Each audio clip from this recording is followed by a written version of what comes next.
ഇന്ത്യയുടെ ഊർജ്ജ തെരഞ്ഞെടുപ്പുകൾ വിദേശ രാജ്യങ്ങളാണ് തീരുമാനിക്കുന്നത് എന്ന വാദം അടിസ്ഥാനരഹിതം എന്ന് വിലയിരുത്താൻ ഈ കണക്കുകൾ മാത്രം മതി.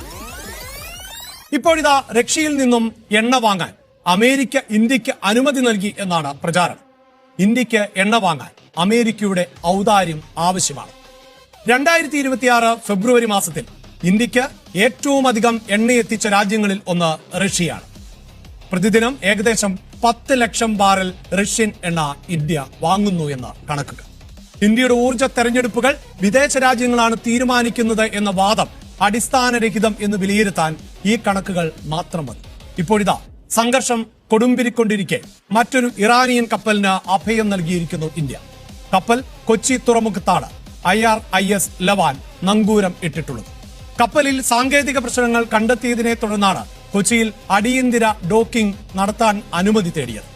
183 പേരടങ്ങുന്ന സംഘത്തെ കൊച്ചിയിലെ തന്നെ നാവിക കേന്ദ്രങ്ങളിൽ സുരക്ഷിതമായി പാർപ്പിച്ചിരിക്കുകയാണ് നമ്മുടെ രാജ്യം. ഈ കപ്പലിന് നങ്കൂരമിടാൻ അനുമതി നൽകിയത് കൊച്ചി കോർപ്പറേഷനോ കേരള സർക്കാരോ അല്ല. അമേരിക്കയ്ക്ക് മുന്നിൽ മുട്ടുമടക്കുന്നു എന്ന് വിമർശനം നേരിടുമ്പോൾ അമേരിക്കയുടെ ഏറ്റവും വലിയ ശത്രുരാജ്യമായ ഇറാന് അനുമതി നൽകിയത് കേന്ദ്ര സർക്കാരാണ്.